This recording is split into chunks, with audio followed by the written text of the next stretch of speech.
musicians.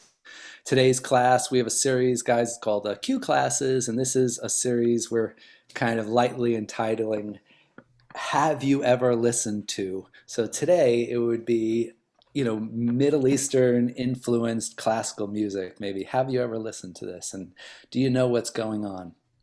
Um, um, Kathryn Yousif have a very, you can look, Joe DePony is going to put up their bio. They have a group, it's called duoJalal, and they've been playing for a few years. They also happen to be husband and wife, and with a beautiful daughter somewhere roaming around upstairs or at school, I'm assuming at this moment. And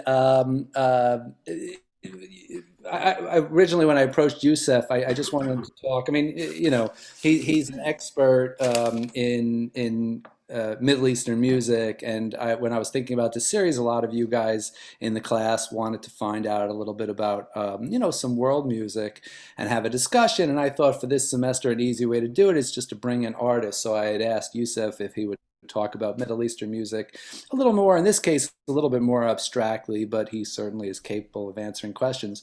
So they were cool enough to decide to do this for the awful pay that I'm giving them and to answer your questions. And they also have the bonus, they're going to play a whole bunch of pieces live. So feel free to ask questions. Obviously, keep your mic off, okay, everybody? And don't turn it on to ask questions. Maybe put them in the chat because they're not next to a computer. Joe is handling the questions and will feed it to everybody. And besides that, just a fantastic group and two fantastic human beings. We welcome Youssef and Kathryn and duoJalal. Thank you. Thank you. Thanks, Mike. So, we are husband and wife. I play viola, Yusuf's a percussionist. And when we first met, I was very entrenched in my classical string quartet. I used to be a member of Pacifica Quartet when we met, and we were doing 100 concerts a year of Beethoven and Brahms and whatnot. Yusuf, at the time, was also traveling quite a bit with Ethos.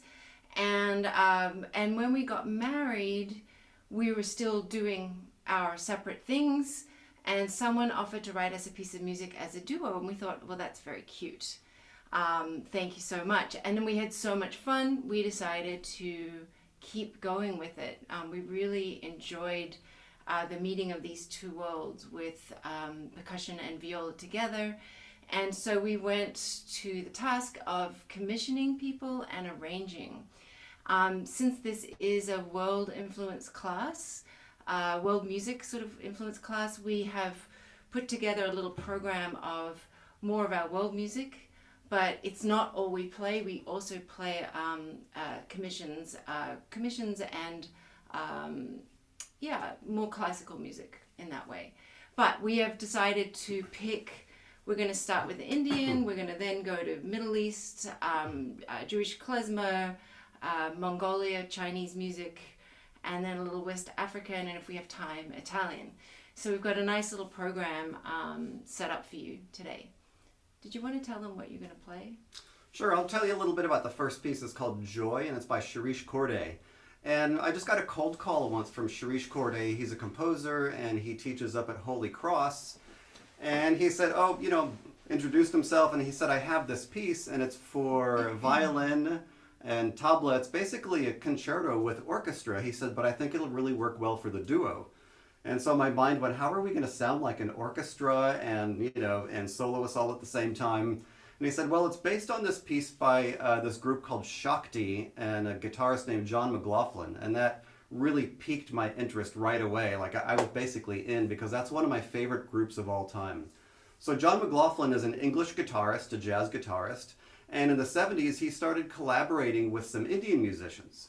One person on tabla, a person on violin, and a person on a clay pot called ghatam. And so basically they had this really great jazz-influenced Indian music. And just long story short is that, this English guitarist started working with these Indian musicians and then influenced a classical composer, Shirish Corday, who then handed off the piece to a Lebanese American percussionist and an Australian violist, And not only that, my story doesn't end there. This instrument that I'm going to play is called an udu drum. It's basically a clay pot with a hole in the top, hole in the bottom. And it's based on an instrument from Nigeria. Well, I had a beautiful instrument and it broke, and I needed to find one. So I found this potter in Boston that was making them, and I don't know if you can see up here, there's a small one she made for my daughter, and I got a little prototype, and she got so interested that she bought a ticket and flew to Nigeria to see how they make the instruments.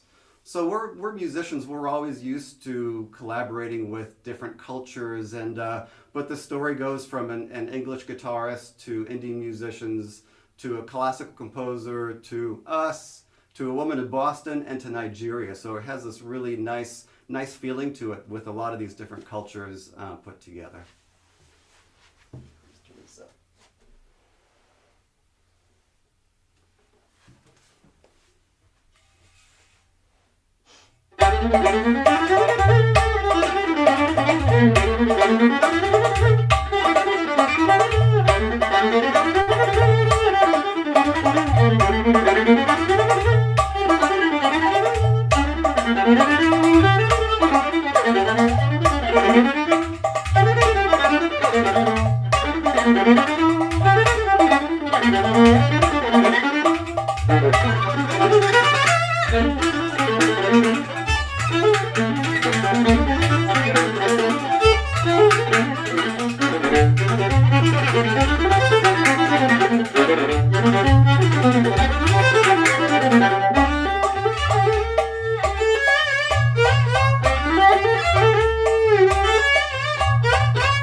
clapping. I know. I like that. We have virtual clapping. We like that. Excellent. So one thing I didn't mention is that's not the entire piece. There's a few other sections, but we just we didn't have enough time to play the complete pieces. So, Yeah. but that's definitely a fun one to play. So now, because Michael mentioned some Middle Eastern music, so we're going to go on to a piece that I wrote, and it's called Jibjanin. And Jibjanin is my mother's home village in Lebanon. But I was born here in the United States. I grew up very American, playing in rock bands and concert band. I really didn't know much about any of the hand drums until after grad school. But when I was a kid, my mom would be inspired by drones. And the drone could be the vacuum cleaner, and she would just be vacuuming, and she'd sing these little Lebanese folk songs over the drone of the vacuum cleaner. Or we would be in the back of the old car with the big engine with the drone, and she would sing. So I wrote the piece based on those little melodies I heard as a kid. And just to describe just a little bit like basics Middle Eastern music is that there's this process called heterophony that's in play. Maybe you've heard about this before, but heterophony is where everyone is playing the exact same rhythm or melody, and everyone gets to embellish a little bit. So the way that would work, just to give you like a really quick rundown for percussionists, is that every rhythm in the Middle East has a name that goes along with it. And there's a very popular rhythm called maksum. And it's all based on low and high. So if you want to try this, it sounds like doom. We say doom for low and tek for high. And the rhythm sounds like this. Doom, tek, tek, doom, tek, tek, doom, tek. So if you want to try this, what you can do is you can clap down on the doom and up for the tek. So we say doom, tek, tek, doom, tek, doom, tek, tek, doom, tek, doom, tek, tek, doom, tek, doom, tek, tek, doom, tek. So what we're allowed to do is to embellish on that rhythm. And if I was just to give you a very simple embellishment to add to that, you can see there's spaces in there. And for the space, I'm going to say S.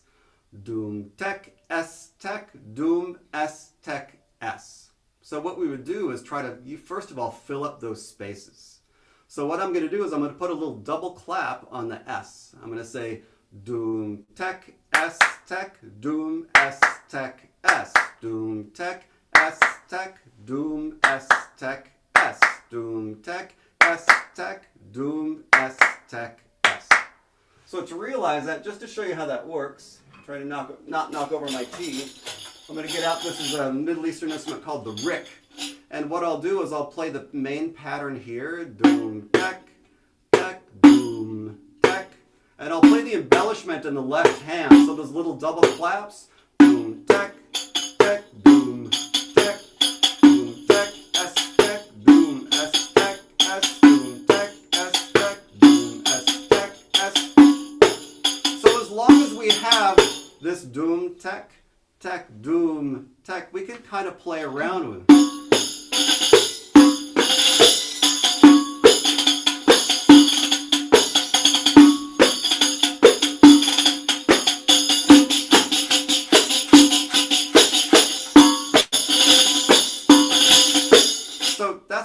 Is we get to have a lot of freedom in what we're doing, and this works with the melodic players too. I wrote this piece, but it just has a very basic melody that goes along with it, and it was originally written for an instrument called the nai, which is a Middle Eastern flute, and the nai player just put a lot of embellishments in there. So it's just like a basic idea of how that works.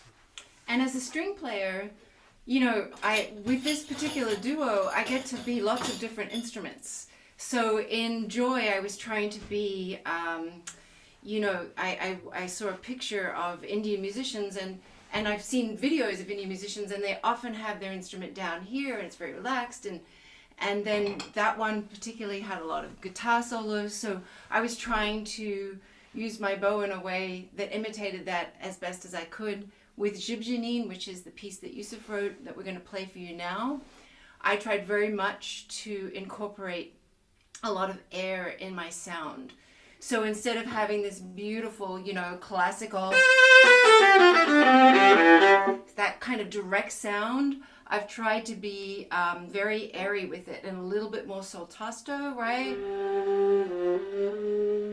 And then I'll play maybe more on one side of the bow. So just to give myself something to do, which he gets to change instruments, I get to change where I play with the viola. Did you need? Use the mute. I'm gonna try without. All right, sweet. Yeah, so I play this with the mute at the beginning, and that works in a large space. But when we have the microphone this close, I can manipulate the sound a little bit more easily. So see, I'm learning something new too.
Yeah.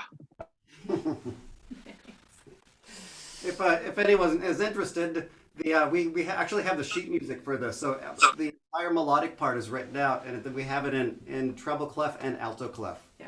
And I've heard it so far on things like trombone and yeah, alto saxophone and vibraphone, and clarinet. So it's nice to see people to take these pieces, and I think it's wonderful that people will put them on other instruments as well.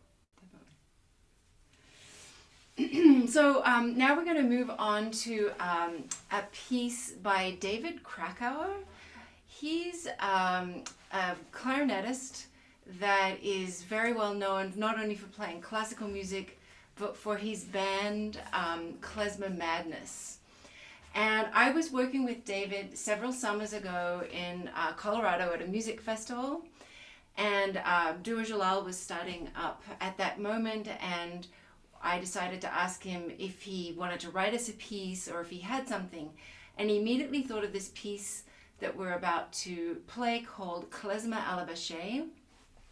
Sidney Labachet is an icon for David Krakauer. He was, as famous as Louis Armstrong, and in that whole world of jazz and scatting and all this sort of stuff. And so he dedicated this particular piece to Sidney à la Bachet. And what's nice about this is that David is an amazing person, wonderful human being, and he spent quite a bit of time with me on this adaptation. He added a bunch of double stops, but then he actually helped me a lot with the style of it. And he was explaining a lot of the stuff to me that I don't really know that much about. So for example, he wrote out a solo. There's two solos in the middle. Yousif improvises his. Mine is a solo that David wrote for me. And in that, he was using something called krechts. I'm terrible at these kinds of imitations of accents, but I think that's almost right. And, it's like this moaning and sobbing and sighs and all these little, they're called shoch, little clicks. Don't look at me. Michael, I don't know if I'm saying this right. And then like these vibrato trills. So instead of it being a very clean trill, but more of a vibrato trill where you vibrate and you just add the upper finger to it. So it has a different sound to Mozart, and what else did we want to say about this? I think that's pretty much it. Do you want to talk about what you're going to... Sure. So he originally played this with his band where there's a drum set player. And obviously I can't play drum set. I would just drown Kathryn out, probably. But there's also like a really slow section there. So I decided to use, you've seen me already play one of these. These are called frame drums. They're drums with thin shells, one drum head on the front. And this is an Irish drum called a bowron. It's usually played with a stick. But I'm trying to emulate both like a drum set player and like a Middle Eastern guy at the same time. So I'm using this little brush in the left hand.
Thank you. Thanks.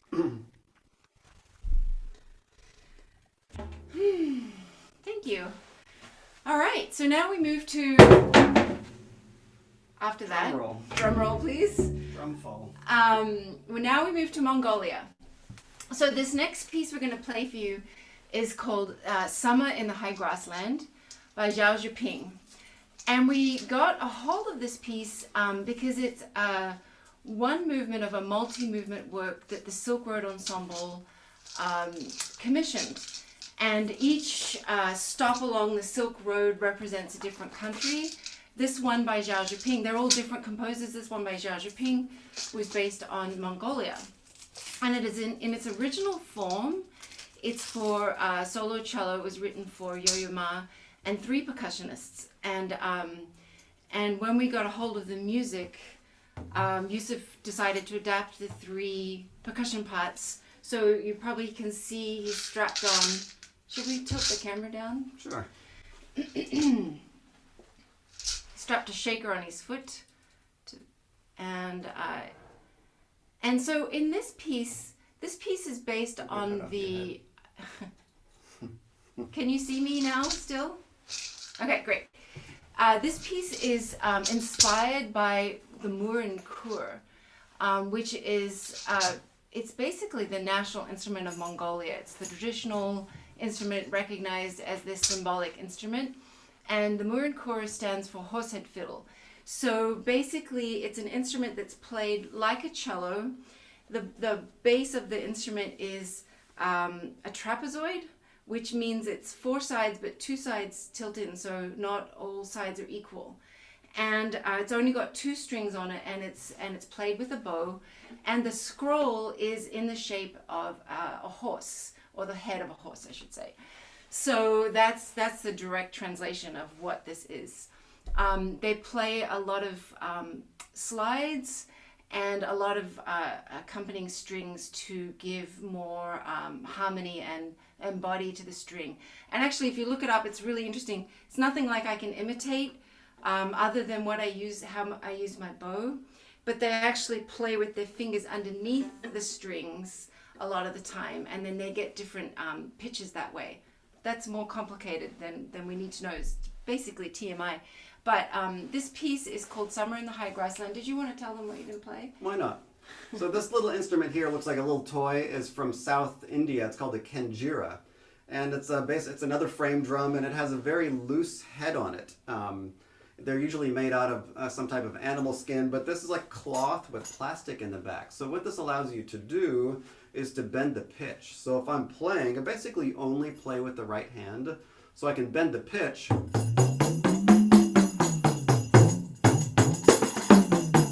by squeezing on the left hand. And the piece was originally written for tabla drums. They're two Indian drums. You sit on the floor, and they do a lot of pitch bends in the left hand, so I thought that might...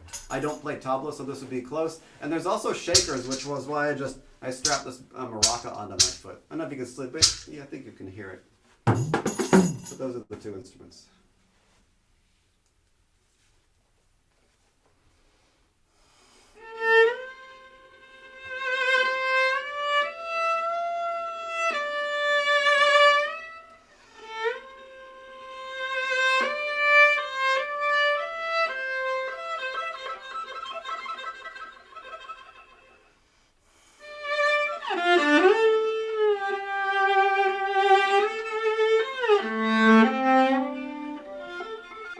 But the New York City government has told me salon.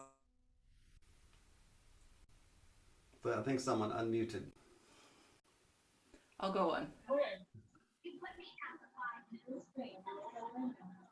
Can we mute everybody? Somebody's got... Yeah, somebody turned on their, please turn off your microphone, please. Thank you.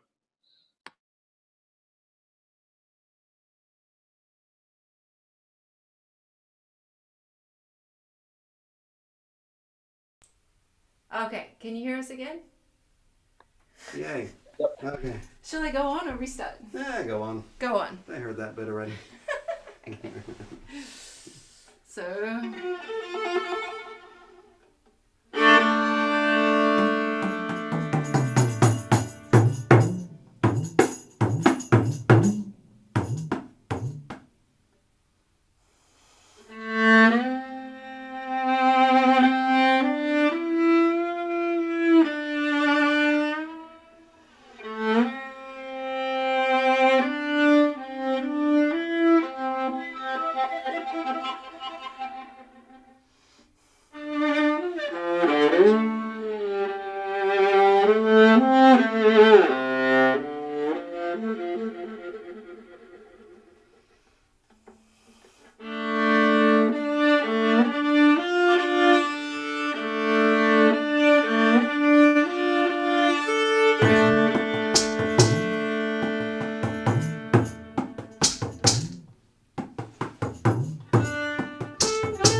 you. Thank you. All right. So the next piece we're going to play is actually a commission. And with this particular piece, well, I'll tell you who the commission is by first. His name is Kenji Bunch. I don't know if you guys have heard of him. He's a phenomenal violist and composer. And we first met him at a dinner party and in New York City. He and his wife moved out to Oregon a couple of years ago, but before he did, we all met at a dinner party, and he was asking all these fantastic questions to Yousif about what Yousif does, and we thought he'd be the perfect person to commission. So he gave us a 4-movement work, but we've selected the second movement because it's the most unusual.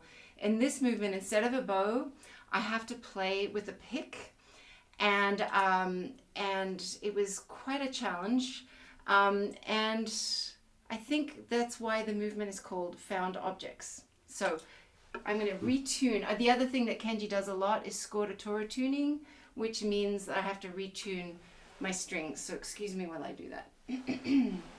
Would you like to tell them about what Sure. So he wrote, I'll try to talk over her tuning. He wrote the piece for djembe along with the viola. And you know, the main way you play djembe, it's very loud. So I decided to try to find some other way to play the djembe, and I found these brushes. And I didn't invent this. I saw another percussionist do this. But basically, they're the kind of brush that you would like put up against your fireplace just to hang on the wall. But I found that they work really well on djembe. So these are other found objects that we play. So it's kind of cool. I can be a little bit of a drum set player on this as well. And you know, we talk about the found objects. The entire piece is called Lost and Found, and what I find pretty much in all of the movements, it is a lot of times they start and we don't really feel like we've found each other. So you can see that we might just be playing off each other a little bit, and then all of a sudden we come together and there's this groove. So we're kind of lost and we found, and then at the end we kind of lose each other again. So it's this lost, found, lost kind of idea. And after this tune, we'll take some questions, so we're happy to answer any questions you might have.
That was so awesome.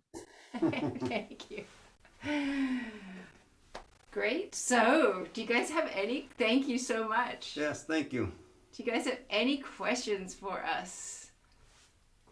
I think Joe is going to try to navigate the questions and maybe help us with that, I think. Or Yeah, there's a bunch of people saying really nice things. Well, when you go back and look at it, you'll see you two are wonderful, seriously beautiful. Thank you. That was really amazing. I actually have. I'll just kind of start because and it's weird because like as a percussionist, Yusuf knows like we're so kind of expected to pick up all these kind of random instruments and play them at his level amazingly.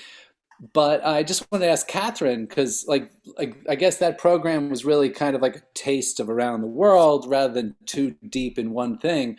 But I do find it interesting, like that you bring like the same kind of analyzation you would to, let's say, a Beethoven quartet with all that information. You kind of inform yourself, like you were talking about, the various techniques or I don't know, anything just to maybe to comment on that.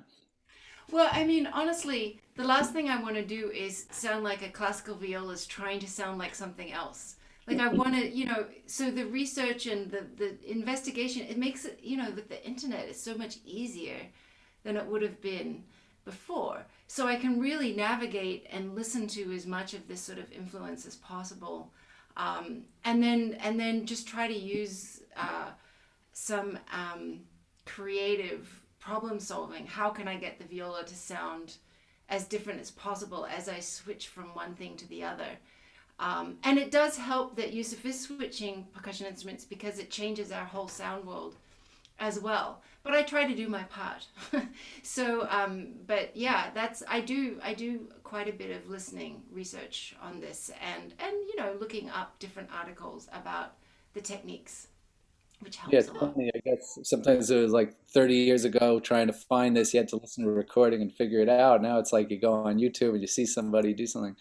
Which actually, there's a question, and Chris Cavaretto was saying, what was the big challenge about playing that style? Oh, wait a minute, let me read this. What was the big challenge about that style of playing on violin? Oh, viola, I guess, but violin, he wrote. Oh yeah, this is a viola. Yeah, No violence here. yeah. You mean Kenji's piece? Is that what he's talking about? I think so, Chris, if you're there and you want to jump in, maybe you could ask. If you Hello, feel sorry about that. My question was just more about like, I guess it's not so much a standard style of playing the violin like that. So I was just curious, was there like a big transition, like problem you faced doing that? Are you a violinist? No, I'm a cellist. You're a cellist. Great. So, Chris, I think the biggest thing for me, I was thinking about this as we were getting ready for this class today, and I think the biggest challenge for me was trying to let go of playing absolutely every single little note. In other words, when we learn concertos, say for example, Haydn cello concerto, we learn it with a lot of diction and we learn it with, lots of articulation in the bow, and we try to project to the back of the whole. And that is our main goal as string players, to rise above the orchestra and project. And that's something that we take to every single piece that we play. So when I started working on this repertoire, I realized I had to let go a lot of that kind of thing with the bow arm and with trying to play everything, because so much of this has an improvised quality to it. So there's an implication of notes that not necessarily have to be everything spoken equally, if that makes sense. And then what was really fascinating is that once I started realizing that, I was able to take it back into the classical music and utilize that same thing there, and it really informed my playing with both genres. Actually, it was quite fascinating, but letting go a lot of the time. And maybe a good analogy is to think about opera singers that need to project, say for example at the Met, and a pop singer that can just sing into a microphone. So there is this huge contrast between the two things and what we do with the bow. And with this kind of music, I try to go more towards sort of like the pop singer where it's more relaxed, and I just bring out, I bring out more, you know, more basic things, and then let the others sort of fly by with less diction. Does that answer your question? Yes, definitely. Thank you. Yousif, I have a quick question for you, actually. So lately I've been talking about, just some stuff has come up, world music, in the sense of like, I don't know, some techniques, but form of the music and things like that, like theory about like trying to dive into a composer. And one thing that came up was I realized how few people have ever studied like, with it sounds bad to say like a traditional musician, but taking like a traditional lesson from somebody from another tradition. Any like I don't know, just like I know that I'm sure you have done that. It's a very interesting thing. So I was just curious your thoughts on that. I'm sorry, are you asking if, like, Like when you pick up an instrument with somebody and it's, they're not teaching you like the way I would teach my students to do it is a very kind of classical music mindset. But when you go and you study Rick with somebody who, from a different culture, it's like such a unique experience. It's like I almost think like everybody should do that once. So I guess I'm just asking you to comment on like your experiences in doing that. Yeah, well, that's a good question. I mean, normally when I pick up an instrument, I do try to learn the tradition first, if at all possible, because I want to know, I want to, I want to be sincere with the instrument. So, and then normally what I do after that is that I take it and just do my own thing with it. And I haven't had any complaints from the traditional guys. Some of the Middle Eastern guys do not like it when you do solos, and in the traditional Middle Eastern group, if you're not noticed, you did a really good job. So the fact that I would like take the Rick and solo and be noticed by the audience, that's a big no-no. But so it depends on how traditional the guy is. But I usually try to learn the tradition first and get as much as I can out of that. But then just make my own music with it. Cool. Is it easy to practice these pieces on your own or together? Is it easier, I should say, to practice these pieces on your own or together? Depends on what kind of mood we're in. Remember, everybody, they're married. There's like an extra Married, yeah. level So of it's you don't want to be angry and then have to go upstairs and eat dinner with your daughter at the end of the rehearsal, I'd say 90% of 95% of the time, our rehearsals are great. And then there are the occasional times where like, it's not going to work today. Let's meet tomorrow. But in terms of learning a new piece for the first time, a lot of this stuff, we're doing this for the first time without any previous recording, right? Of this sort of stuff, unless you're talking about like these adaptations. But Kenji's piece, for example, there was no recording of this. And so what we discover is there's quite a nice journey where we'll start it and we're like, what do you think's going on here? And then we'll go through it together a lot. But once we've done that and we've performed it quite a bit, then we spend probably equal time on our own and together rehearsing. So yeah. I'd say the difference between like this group and if I was going to go play with another group. So if I'm going to play with another ensemble, I'm going to learn the piece and show up to rehearsal being able to play it from top to bottom. I know what instrument I'm going to play, and it's just going to make it a lot easier for us to work together. With Kathryn and I, a lot of times I just get to explore. So I don't want to learn the piece down yet because I haven't really heard what it's going to be like. So a lot of times we'll sit together with a new piece and kind of work around playing together as opposed to, and we're both cool with that, where I don't know the entire piece down yet, and we work through it in a more organic nature as opposed to you show up to another gig and you got to know the part, and it's you got to put it together quickly, so we have more time on our hands. We trying ideas is part of the fun. It's good. Yeah. Okay, I'll maybe we'll end it there just because it's coming up on 12 o'clock. And I'd like to thank you guys so very much. First of all, on a personal note, it's so nice to see you guys. Wish I could see you more often, but that time will come too. But Yes. glad to see you're both doing well. And a big round of applause for our guests, Kathryn, Yousif, and duoJalal. I think you inspired a lot of people to check out some of this. Actually, you know, it is funny, in this room, I see Josephine and Linda somewhere. There, it's a violist and a percussionist who are roommates. So I did text them privately and say maybe they can reach out and we could find some music There you to go. do. Well, I think they're working on, Kathryn, you ever play the Michael Colgrass, you know, variations or whatever for percussion and viola? They're working on that. You don't need to work on me, it's him. You need to work on him. Rototoms, man.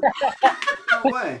See, this is where I end, and you guys go and fight upstairs about this. See, I'm going to stay out of this one. Worst piece been ever made. Hey, if someone doesn't want to play a piece, that's Yeah. fine. That's the end of it, you know.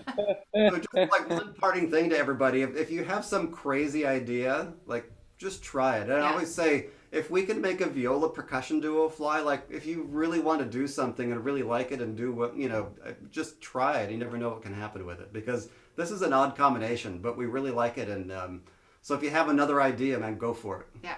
At least check it out. Yeah. All right. Thank you, guys. Thank you so much. Sure. Thanks. All Joe, right. for Have a good putting day. this together. Thanks, everybody, showing up. Have a really great day. For those I don't see, have a great Thanksgiving, everybody. Happy All right. Thanksgiving. Happy Thanksgiving. Thank you so much. Happy Thanksgiving.